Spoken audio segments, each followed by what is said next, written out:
많은 은혜 받으시기 바랍니다.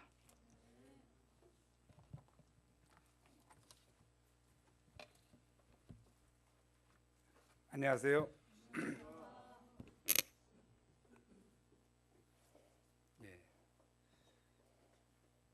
하나님께서 생명이 약동하는 세범학기에 사도행전을 공부하게 하셔서 정말 감사드립니다.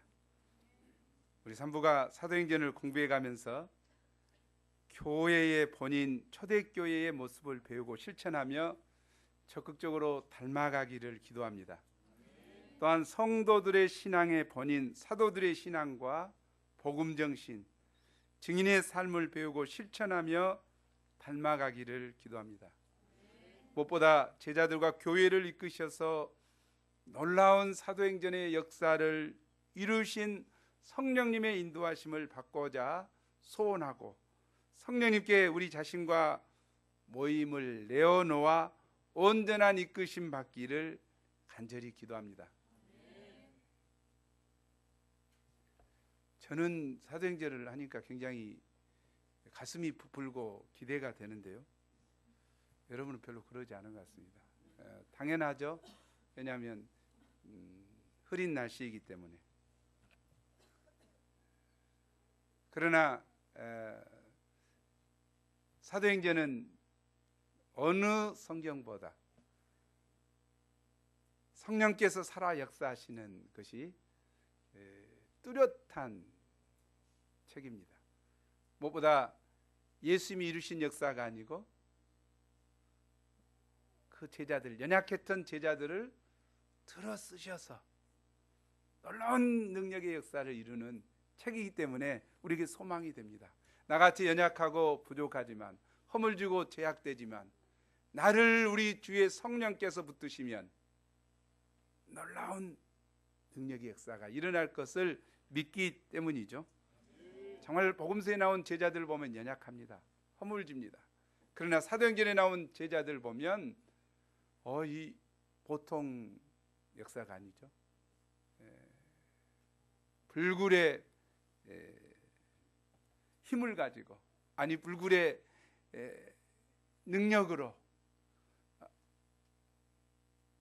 정말 영혼들을 향한 상한 심정과 사랑으로 그들을 섬기고 돕는 것을 볼 때 은혜가 되는 것 같습니다. 우리 가운데 새로운 사도행전의 역사가 일어날 수 있기를 간절히 기도합니다.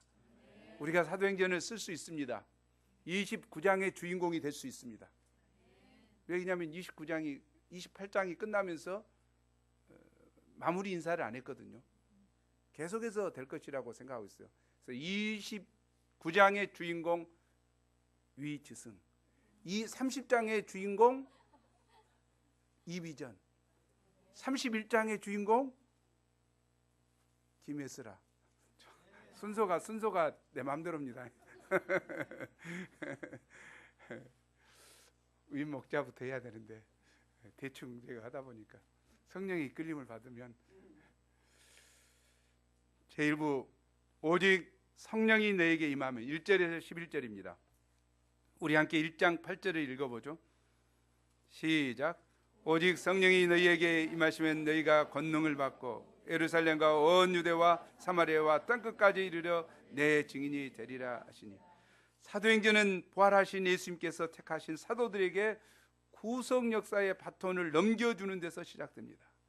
1, 2절에서 역사가요 복음 전도자인 저자 누가는 본문을 기록하기 전에 먼저 기록하였던 누가복음의 내용을 요약하고 있습니다. 우리 1, 2절을 함께 읽죠. 시작. 데오빌로요, 내가 먼저 쓴 글에는 무릇 예수께서 행하시며 가르치시기를 시작하신부터 그가 택하신 사도들에게 성령으로 명하시고 승천하신 날까지의 일을 기록하였노라. 그 부활하신 후 승천하실 때까지 40일간 예수님이 행하셨던 주요 행적을 3절에 기록하고 있습니다. 40일 동안 뭘 하셨는가 한번 읽겠습니다. 시작. 3절. 신이 살아계심을 나타내사 40일 동안 그들에게 보이시며 하나님 나라의 일을 말씀하십니다. 40일 동안 부활하신 예수님은 친히 많은 증거로 자신의 부활을 증거하시고 주로 하나님 나라에 관해 말씀하셨습니다. 이는 1세기에 심한 핍박과 갖가지 어려움 가운데서도 예수님의 구속 역사를 계승하고 땅끝까지 이르러 증인의 삶을 살아야 할 제자들에게 확실한 부활신앙과 분명한 하나님 나라의 산 소망이 절대적으로 필요한 것이었기 때문입니다. 그런데 복음서에서도 예수님의 가르치심의 주제는 하나님 나라였습니다. 때가 찼고 하나님의 나라가 가까웠으니 회개하고 복음을 믿으라. 예수님은 하나님 나라 건설을 위해서 이 땅에 오셨습니다. 우리 죄를 위해 십자가에 죽으시고 부활하심으로 하나님 나라가 성취되었습니다. 죄와 사망 권세, 사단의 통치를 종식시키고 하나님의 통치를 이루셨습니다. 이제 제자들은 하나님 나라의 확장 역사를 이루어야만 합니다. 이 하나님 나라의 건설과 확장을 위해 예수님이 제자들에게 무엇을 분비하십니까? 4절 5절을 함께 읽겠습니다. 시작. 사도와 함께 모이사 그들에게 분부하여 이르시되 예루살렘을 떠나지 말고 내게서 들은 바 아버지의 약속하신 것을 기다리라. 요한은 물로 세례를 베풀었으나 너희는 몇 날이 못되어 성령으로 세례를 받으리라. 제자들은 성령으로 세례를 받아야 합니다. 십자가의 복음을 제대로 알았고 부활신앙을 가졌고 하나님 나라 소망을 가졌다 할지라도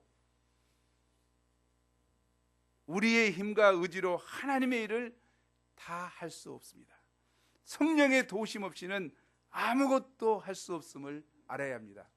여기에 우리와 예수님과의 차이가 있는 것 같아요. 제자들은 예수님께 3년 동안 배우면서 뭔가 할 수 있다고 생각했습니다. 그 베드로가 정말 주와 함께 죽을지언정 내가 주를 부인하지 않고 증거하겠다고 하죠. 그러나 예수님이 보실 때는 어떻습니까? 한없이 연약한 자죠. 너 그렇게 갖고 안 된다. 너에게는 뭐가 필요하다? 성령이 임하셔서 너를 도와야 주어야 한다. 우리 하나님의 시각과 예수님의 시각과 우리의 시각이 다른 것 같습니다. 우리는 알 만큼 알았다고 내 힘으로 하겠다고 하기 싫습니다. 그러나 성령 하나님은 우리에게, 예수님은 우리에게 성령의 도우심이 절대적으로 필요하다. 그러지 않으면 너희는 아무것도 아니다. 이것을 가르쳐 주고 있는 것 같습니다. 예수님은 뭘 원하십니까? 성령으로 세례를 받아야 한다고 합니다. 영어로 보면 baptized with the Holy Spirit. baptize가 뭔지 알죠? 침례죠. 물에 잠기는 것이죠. 내 온몸이 물에 들어가는 것. 이처럼 성령으로 세례를 받는다는 것은 성령의 강물에 우리가 들어가는 것입니다. 완전 잠기는 것입니다. 이것은 칼빈에 의하면 성령으로 지배를 받는 것이죠. 내가 성령을 마음대로 이렇게 하는 것이 아니고 성령으로 지배를 받는 것, 성령의 지배를 받는 것이죠. 성령의, 이것이 2장 4절에서는 성령의 충만함을 받는 것입니다. 성령의 충만함이라고 하니까 뭐 적게 채워진 것을 갖다 채우고 더 채우고 이것이 아닙니다. 내가 믿지만 내가 주도적으로 신앙생활하는 것을, 이건 성령 충만해야 하는 거, 성령 충만한 거 아닙니다. 내 마음대로 신앙생활하는 거 성령 충만하는 거 아니에요. 성령 충만이란 뭡니까? 성령께서 나를 주장하시는 것이죠. 내 성령의 인도함을 따라 가는 것이죠. 여러분은 신앙생활을 어떻게 하고 있습니까? 성령의 인도함을 받아 갑니까?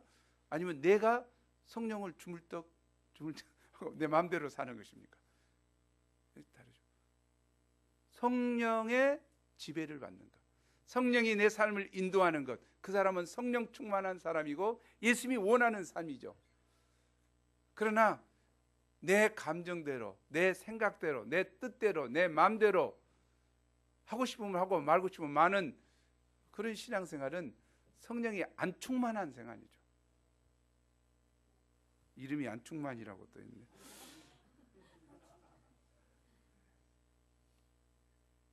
하나님의 역사는 내가 하는 것이 아니라 성령께서 하십니다. 성령께서 나를 사용하셔서 행하게 하십니다. 그러므로 그들이 이러한 성령 세례를 받기 위해서는 기다려야 합니다. 배터리가 떨어졌어요. 핸드폰 사용할 수 있습니까? 사용할 수 없습니다. 어떻게 해야 됩니까? 코드를 끼고 기다려야죠. 배터리를 채우는 것이 기다리는 시간이 믿음이에요. 우리 성령 충만을 하면 배터리를 충전되기까지 기다려야 합니다. 예수님께서 승천하신 것은 아버지께로부터 성령을 받아 사도들에게 부어주시기 위함이었습니다. 예수님이 가시고 성령이 오십니다. 예수님이 승천하시고 성령이 강림하십니다. 이러나 아버지 하나님께서 약속하신 것입니다. 그러므로 사도들은 예루살렘에 머물러 성령 강림을 기다리며 갈망해야 합니다. 아멘. 사실 그들에게 있어서 예루살렘은 머물고 싶지 않는 곳이었습니다. 이것은 예수님이 십자가에서 못 박히신 곳입니다. 예수님을 통해 지상 메시아 왕국을 세우려던 그들의 꿈이 산산이 깨어진 실패와 절망의 장소요, 종교 지도자들로부터 위협당하는 공포와 두려움의 땅입니다. 예루살렘을 그들은 할 수만 있으면 빨리 떠나고 싶었습니다. 그러나 예수님은 예루살렘을 떠나지 말고 이곳에서부터 승리의 역사를 이루어가기를 원하십니다. 그들이 성령으로 세례를 받을 때 예루살렘에서 실패의식과 절망감과 두려움을 이기고 승리의 역사를 이룰 수 있습니다. 무엇보다 예루살렘은 하나님의 구성 역사가 성취되고 새롭게 시작되는 지점입니다. 예수님은 부활하신 후 이것을 친히 예언해 놓으셨습니다. 우리 누가복음 24장 46절에서 49절 깁니다만 한번 읽어보죠. 시작.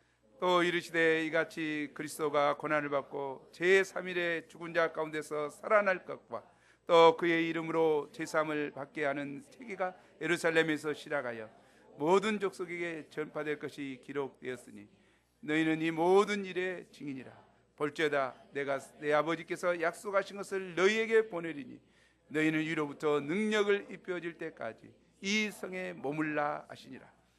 예, 예루살렘에서부터 복음이, 제사함을 얻는 복음이 전파된다, 증거된다. 이것이 구약이 말하고 있는 것이고 예수님이 말씀하신 것입니다. 때문에 그들은 예루살렘에 머물러야 합니다.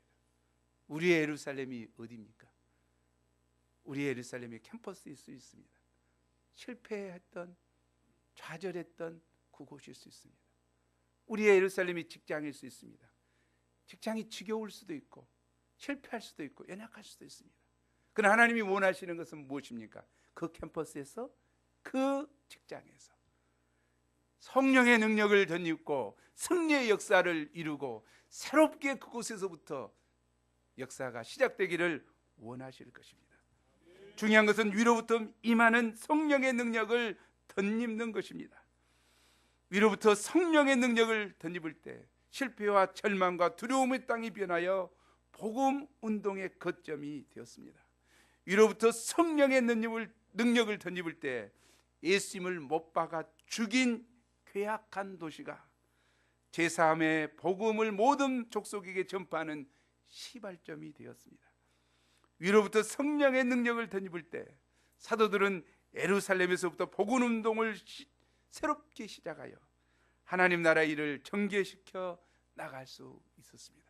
우리도 위로부터 능력을 덧입고 내가 실패했던 그 땅에서부터 복음의 새 역사를 이룰 수 있기를 기도합니다. 그 사도들이 예수님과 함께 한자리에 다시 모였을 때 그들은 진지하게 예수님께 물었습니다. 6절이죠. 주께서 이스라엘 나라를 회복하심이 이때이니까. 조국 이스라엘이 로마 식민 통치로부터 해방되어 다윗 왕 시대와 같은 태평성대를 누리는 것은 제자들뿐만 아니라 모든 이스라엘 백성들에게 한 맺힌 소원이었습니다. 이것이 가장 시급하게 해결돼야 할 현실 문제라고 그들은 생각했습니다. 그럴 것이 그들은 너무나 오랫동안 나라 없는 민족적 서러움에 시달려 왔기 때문입니다. 우리나라는 일제시대 36년 식민 통치를 받았던 서러움이 있습니다. 그런데 이스라엘은 예수님 당시만 해도 500여 년 동안 나라 없는 서러움에 시달렸습니다. 여기서 터지고 저기서 깨졌습니다. 이런 그들에게 이스라엘 나라의 회복은 뼈에 사무친 소원이 되었습니다. 예수님은 40일 동안 땅에 머무시면서 부활신앙을 그들에게 심었습니다. 아니, 하나님 나라의 일을 말씀하셨습니다. 그래서 하나님 나라를 보도록 하셨습니다. 성령 충만을 기다리라고 했습니다. 하지만 제자들은 이스라엘의 회복에 더 매여 있습니다. 그들은 이스라엘 나라 회복이라는 뼈에 사무친 소원에 집착하다가 더 큰 것, 하나님 나라의 비전을 상실해 버렸습니다. 사람에게는 누구나 이런 자기 현실 문제가 있습니다. 아니, 조국 통일보다 더 심각한 것은 내가 취직하는 것이죠. 내가 좀 내 문제가 해결되는 것이죠. 우리도 이스라엘 문제에 집착하다가 하나님을 잃어버리고 하나님의 비전을 상실하기 쉽습니다. 결코 하나님은 소시민적으로 살기를 원치 않지만 우리는 내 문제에 매여 소시민적으로 살고자 하기 쉽습니다. 우리가 하나님의 소원이 무엇인가 좀 마음을 열어야 되겠습니다. 오늘 비 멈춥니다. 오후에 비 멈출 거예요. 비 걱정하지 마시고 우산 안 갖고 왔던 거 혹시 걱정하지 마시고. 그러면 심각한 현실 문제에 또 진지한 모습으로 질문하는 그 질문에 예수님은 어떻게 대답하십니까? 7절, 8절을 예수님의 마음으로 한번 읽어보겠습니다. 시작. 이르시되 때와 기한 너희가 알 바 아니요 오직 성령이 너희에게 임하시면 너희가 권능을 받고 예루살렘과 온 유대와 사마리아와 땅끝까지 이르러 내 증인이 되리라 하시니라. 예수님은 제자들의 소원을 무시하지 않으셨습니다. 이스라엘의 회복도 이루어져야 한다는 것은 인정하셨습니다. 그러나 그 때와 시기는 하나님께 속한 것이며 하나님께 맡기라고 말씀하십니다. 대신에 그보다 더 시급한 일이 있습니다. 이는 그들이 받아야 할 성령 충만과 권능, 그리고 그들이 우선적으로 감당해야 할 땅끝까지 예수님의 증인이 되는 복음 전파입니다. 예수님은 이 말씀을 하시면서 오직이라는 말씀을 하셨습니다. 오직 다른 길은 없다. 오직 성령의 충만을 받아야 한다. 성령의 충만을 받으면 너희가 권능을 받게 될 것이다. 권능을 받으면 너희는 예루살렘과 온 유대와 사마리아 땅끝까지 이르러 내 증언이 될 것이라고 말씀하십니다. 그들에게 가장 시급한 것은 바로 성령 충만과 권능이고 하나님 나라를 완성하는 데 최우선 과제인 복음 전파에 심혈을 기울여야 한다는 것입니다.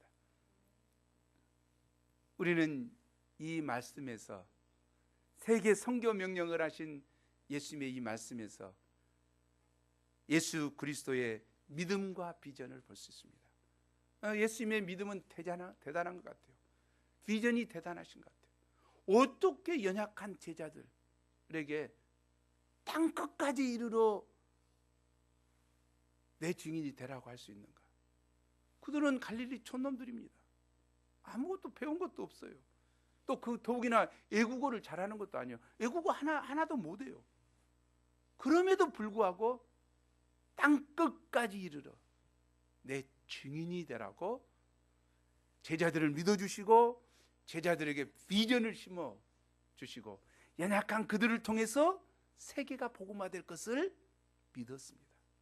너무 감사한 것 같아요. 또한 예수님은 세계 선교 명령을 어린 제자들에게 한 것을 보면 상한 목자 심정을 볼 수가 있습니다. 세계는 어둠과 무지와 죄 가운데 죽어가고 있습니다. 그런 그들을 위해서 예수님은 이 땅에 오셨고, 그들을 위해서 십자가 지셨고, 또 죽으신 지 사흘 만에 부활하심으로 사망 권세를 파하시고 승리하셨습니다. 생명의 주가 되셨습니다. 부활의 주가 되셨습니다. 이 십자가의 복음을 알아야지 저들이 구원받을 것인데, 제 가운데 그대로 죽어가고 있는 그들을 생각할 때 마음이 아팠을 것입니다. 상한 심정으로 어찌할 바 몰랐을 것입니다. 그 상한 심정을 제자들에게 표현한 것이죠.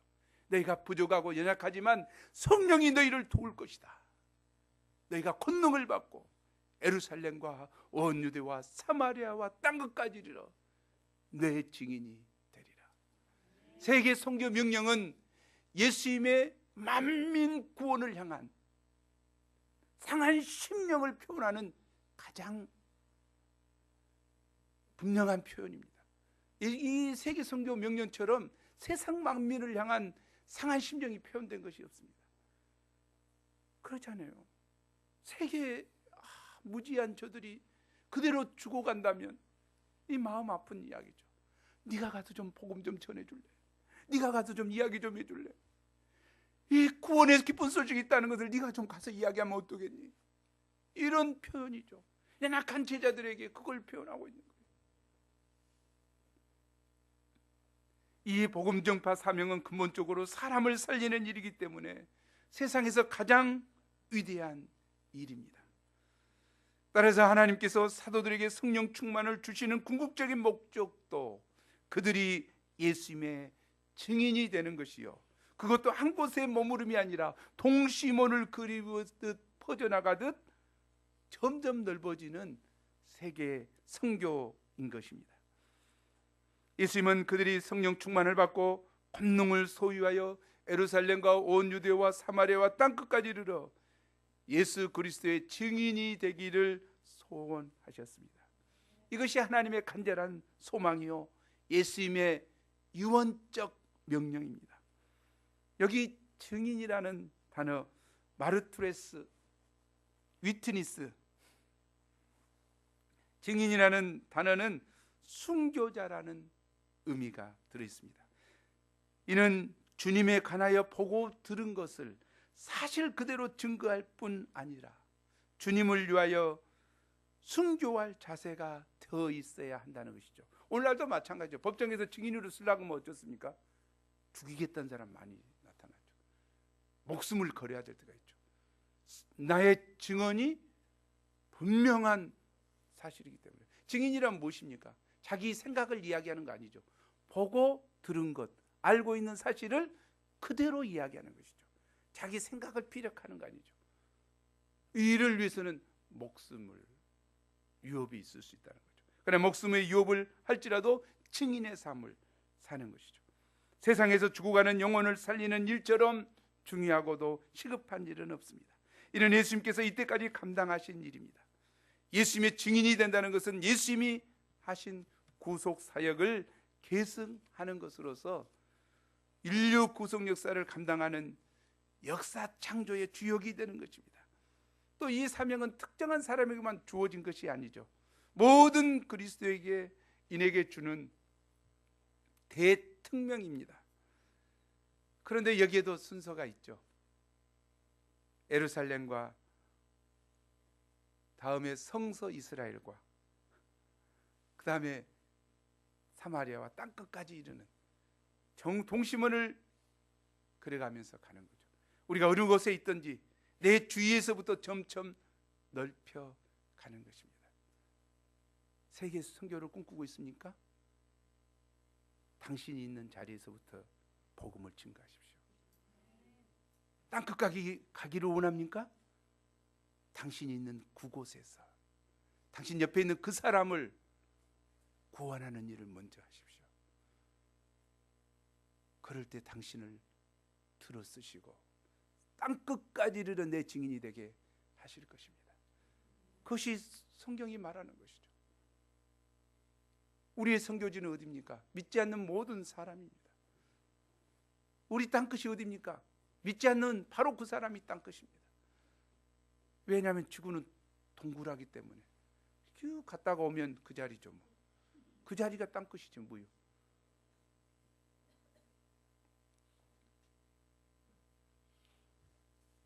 연약하고 두려움 많은 제자들이 어떻게 이런 권능의 역사를 이루며 땅끝까지 이르러 예수님의 증인이 될 수 있습니까? 8절 상반절입니다. 상반절만 다시 한번 읽어보죠. 시작. 오직 성령이 너희에게 임하시면, 예수님의 증인으로서 사명을 감당하기 위해서 필요한 능력이 성령님으로부터 온다고 말하고 있습니다. 성령은 창조주이신 하나님의 영을 가리킵니다. 성령 하나님은 성부 하나님과 성자 하나님과 더불어 성삼일체를 이루는 분입니다. 성령 하나님이 어디서부터 역사했습니까? 창세기 1장 2절부터 역사하셨습니다. 온 우주를 품고 있었죠. 생명의 기운을 불어넣고 있었습니다. 창조주 하나님은 그때부터, 우리 천지가 창조할 때부터 계신 분이시죠. 영원하신 분이시죠. 그분은 구약에서는 필요한 부분에만 역사하셨지만 신약에서는 어떻습니까? 믿는 자 모두에게 임하셔서 우리를 도와주고 계십니다. 바로 이 성령께서 믿는 자에게 권능을 주시고 증인의 삶을 살게 하십니다. 성령 하나님의 이름이 무엇인지 알죠? 예수님은 이야기하셨습니다. 내가 너에게 보혜사 성령을 보내리니. 보혜사, 별 이름이 아니라 스승의 이름이죠. 보호하고 너희를 지혜롭게 하는, 도와주는 스승의 이름이다. 스승이시다. 성령 하나님께서는 우리의 스승 되셔서 우리를 도와주십니다. 헬퍼, 돕는 자다. 컴포러, 위로자다. 카운셀러, 너희를 상담해 주는 자다. 그래서 성령께서는 우리를 도와주시고 우리를 위로해 주시고 우리를 카운셀러 해 줍니다. 그래서 어려운 문제를 헤쳐나갈 수 있도록 도우시는 분이십니다. 제자들이 예수님은 승천하시면서 제자들을 떠나가시지만 누구보다도 그들의 연약함을 잘 알고 계십니다. 얘들 이대로 놔둬가지고는 아무것도 안 되는 것을 아셨죠. 그래서 제자들을 돕기 위해서 최고의 조력자를 보내주시기로 약속하셨습니다. 그분이 누구십니까? 바로 성령님이십니다. 성령님은 우리가 예수님을 구주로 영접할 때 역사하셔서 우리를 거듭나게 하시고 우리 심령에 들어와 계신 분이십니다. 그리고 우리와 마음에 안 든다고 떠나시는 분이 아니라 어떻습니까? 우리와 be with you forever, 영원토록 너와 함께 하시겠다. 또 성령님은 be in you, 너희 속에 계시겠다. 우리 속에 계셔서 우리와 영원토록 함께 하시는 분이시죠. 아니, 태초에 계셨던 그분께서, 영원전에 계셨던 그분께서 우리 안에 오셔서 이제는 영원까지 우리와 함께 계시겠다고 약속하신 것입니다. 우리는 신앙생활을 하고 있습니다. 성령 하나님에 대해서 모르면 아무것도 아니죠. 엉뚱한 모임에 유혹받게 되죠. 이단에게 빠지게 되죠. 영원하신 그분을 알지 못하면 그렇게 되기 쉬운 것 같아요. 인간에게 매이기 쉬운 것 같아요. 헛소리하는 그 소리에 매이기 쉬운 것 같아요. 태초에 계신 그분이 우리에게 능력으로 함께 하시고 우리와 동행하시고 우리를 도와주시고 우리를 하나님의 일을 하도록 하신 분이죠. 성령께서 오셔서 우리와 함께 하신 이유가 무엇입니까? 중요한 것이 그가 있습니다. 내 일을 돕기 위해서 하는 거 아니에요. 성령님을 자기 일 하는데 쓰는 사람 많아요. 성령 하나님께서 오신 이유는 무엇입니까? 너의 힘으로는 하나님의 역사를 섬기지 못하기 때문에 하나님을 하도록 돕는 것이죠. 이게 중요한 이야기예요. 뭘 위해서 우리가 성령의 충만함을 덧입는가? 물론 하나님의 일을 하는데 내일도 중요하죠. 내일이 뺑 꼬이고 문제되고 그러면 안 되겠죠. 그래서 도와주실 수는 있지만 근본적으로 내일을 돕기 위해서 오신 분은 아니다는 거죠. 하나님의 역사를 섬길 수 있도록 능력으로 주십니다. 성령 하나님은 진리의 영으로서 믿는 자를 친히 가르치시고 모든 진리 가운데로 인도하시고 장래일을 알려주십니다. 또한 성령님은 죄에 대하여 의에 대하여 심판에 대하여 책망하심으로 불신자들의 영적인 눈을 뜨게 하십니다.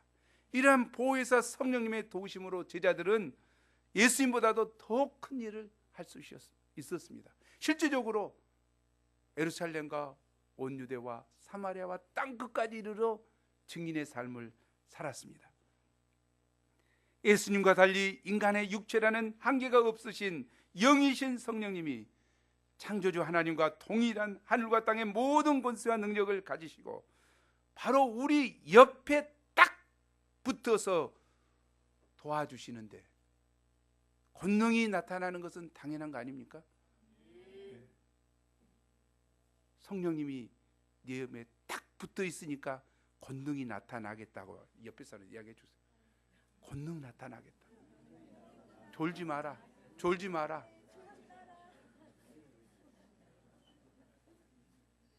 증인의 삶도 마찬가지입니다. 증인으로서 살기 위해 필요한 용기와 힘과 지혜를 성령님이 충만하게 제공해 주십니다. 성경은 성령의 역사가 아니고서는 예수님을 구주로 고백하는 일이 있을 수 없다고 말하고 있습니다. 오직 성령이 임하면 그들이 권능을 받게 됩니다. 세계 선교는 제자들의 능력으로 하는 것이 아닙니다. 오직 성령의 능력으로만 가능합니다. 여기서 권능이란 헬라 원어는 아는 것처럼 두나미스죠. 두나미스는 다이나마이트가 나온 단어입니다.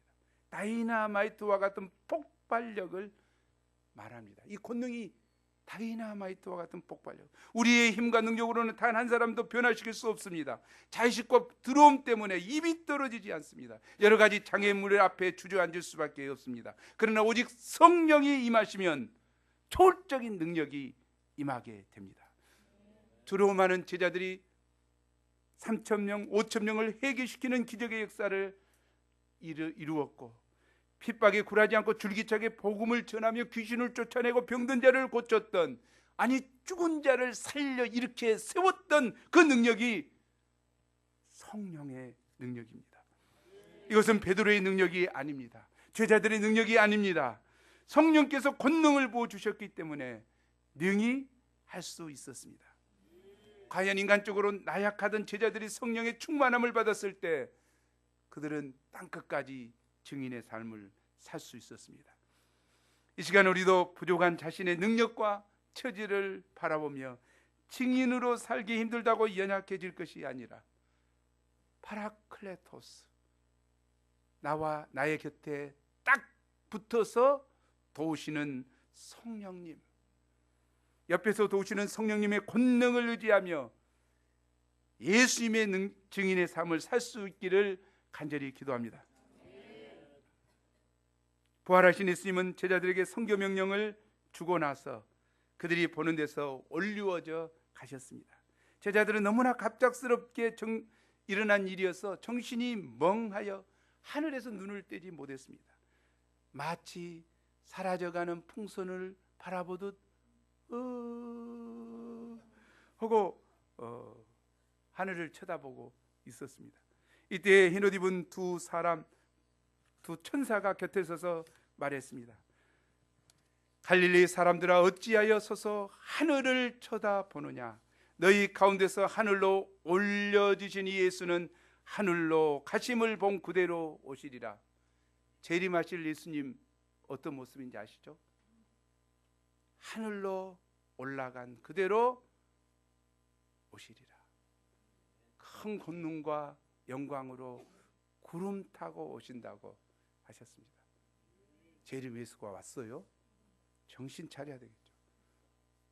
우리가 구름 타고 오신 예수님 봤습니까? 우리 보게 되겠죠. 보게 되겠죠.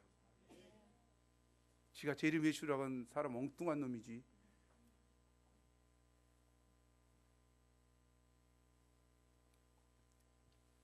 승천하신 예수님은 때가 되면 천군 천사들의 호령과 나팔 소리 가운데 큰 영광과 권능으로 구름을 타고 다시 오십니다. 영광스러운 심판장이요 만왕의 왕이요 만주의 주로서 재림하십니다. 아멘. 창조로 시작된 이 세상 역사는 그날에 끝이 납니다. 예수님께서 다시 오실 때 모든 산자들과 죽은 자들이 몸으로 부활하여 예수님의 심판대 앞에 설 것입니다. 그때는 주님께서 명하신 마지막 유언적 명령에 얼마나 순종했는지 아마 보실 것입니다. 자, 우리가 유언적 명령은 어떻습니까? 특별히 받아들여야 될 것 같아요.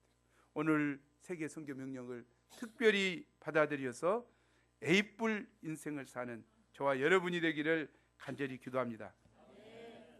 제부 제자들이 기도로 준비했습니다. 12절을 보십시오. 제자들은 감람산에서 예루살렘으로 돌아왔습니다. 공포의 도시, 실패의 도시에 대한 찝찝한 생각이 남아 있었지만 그들은 모든 생각을 접고 예수님의 약속을 믿고 명령에 순종했습니다. 13, 14절을 보십시오. 예루살렘으로 돌아와 그들이 머물던 마가의 집 다락방으로 올라갔습니다. 11 사도뿐만 아니라 예수님을 따르던 여자들과 예수님의 어머니 마리아와 예수님의 동생들이 다 그곳으로 모였습니다. 모인 무리가 약 120명이나 되었습니다. 그들이 무엇을 했습니까? 그들은 대형 TV를 설치해 놓고 보지 않았습니다. 카드놀이를 하면 좀 기다리지 않았습니다. 그들은 머리를 맞대고 선교 전략을 짰거나 단합대를 했다는 언급도 없습니다. 13절 하반절 14절 하반절에 보면 다 거기 있어 더불어 마음을 같이하여 오로지 기도에 힘쓰더라고 했습니다. 영어로 한번 읽어보죠. 다 거기 있어. 프리센스 되고 They all부터 읽어보겠습니다. Along with까지 읽어보겠습니다. 시작. They all joined together constantly in prayer along with. They all 모두가 하나도 빠짐없이 join했다는 것이죠. 무엇에 join했다는 이야기입니까? In prayer. 기도에 join했다는 거죠. 기도하는데 모두가 join했어요. 그리고 합심하여 함께 constantly 지속적으로 변함없이 항상 기도에 참여했다고 하죠. 모든 사람들이 기도에 빠지지 않았다는 거예요. 기도 모임에 빠지지 않았다는 거예요. 합심했다는 거예요. 그래서 더불어 기도했다는 거예요. 오로지 기도에 힘썼다는 거예요. 전심전력해서 항상 기도에 힘썼다는 거죠. 절대적으로 그들은 기도에 동참했습니다. 그들은 더불어 기도하는 함께 기도, 마음을 같이 하는 합심 기도, 오로지 기도에 힘쓰는 전심 전력 기도를 했습니다. 이 상황에서 더불어 마음을 같이 하기는 쉽지 않았을 것입니다. 그러나 그들은 예수님의 세계 선교 명령 앞에 자기를 부인하고 다른 성도들을 마음으로 영접하여 더불어 마음을 같이하여 한마음 한뜻으로 기도에 집중했습니다. 예수님이 떠나간 이 상황에서 내가 장래를 어떻게 살 것인가, 무엇을 해야 될까, 마음이 하나 되기 어려웠어요. 그러나 그들은 그런 걸 제쳐놓고 우선 세계 선교 명령에 순종하고자 성령을 기다리면서 마음이 하나가 되었다는 거죠. 이는 바로 합심 기도였습니다. 힘쓰고 애써 더욱 간절히 기도하신 예수님을 본받아 오로지 기도에 집중했습니다. 그들은 더불어 합심 집중 기도를 했습니다. 혼자 기도실에 들어가서 기도하는 것도 중요합니다. 은밀한 중에 보시는 주님께 기도하는 것 중요합니다. 그러나 합심해서 기도할 때 기도의 불이 더욱더 강렬하게 타오를 수 있습니다. 장작 하나가 타는 것보다 장작이 합해지면 더 큰 힘이 나는 것과 같습니다. 새벽 기도 시간이나 금요 심야 기도에 적극적으로 나와서 합심해서 기도할 때 기도가 더 힘이 나고 성령께서 뜨겁게 역사합니다. 그러면 그들이 무엇을 기도했을까요? 물론 그들은 예수님의 순환기간 동안 저질렀던 그들의 모든 죄를 회개했을 것입니다. 세상 욕심에 젖어 더 서로 큰 자가 되고자 했던, 다투었던 죄, 예수님을 버리고 도망갔던 죄, 특히 베드로는 예수님을 3번이나 기도해라 그럴 때 기도하지 않고 부인했던 죄를 눈물로 회개했을 거예요.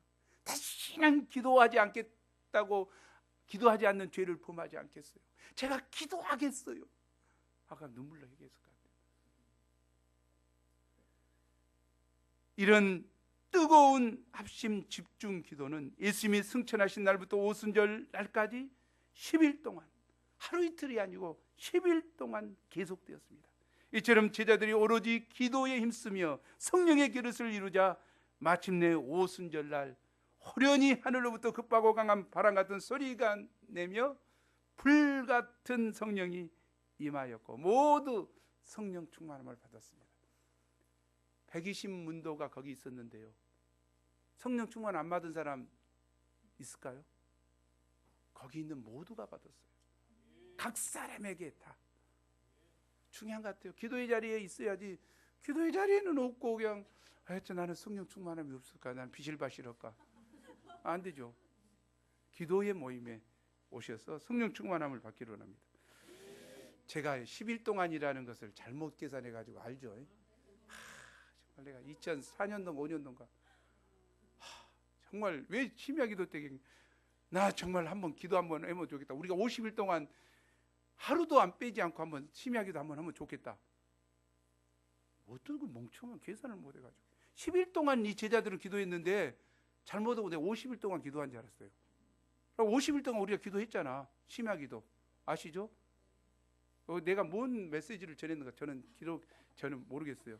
근데 창기 목자가 갖고 있다고 하던가 누군가가 기록을 다 해놨다고 그러죠. 메시지 어떻게 뭐였는가 모르겠어요.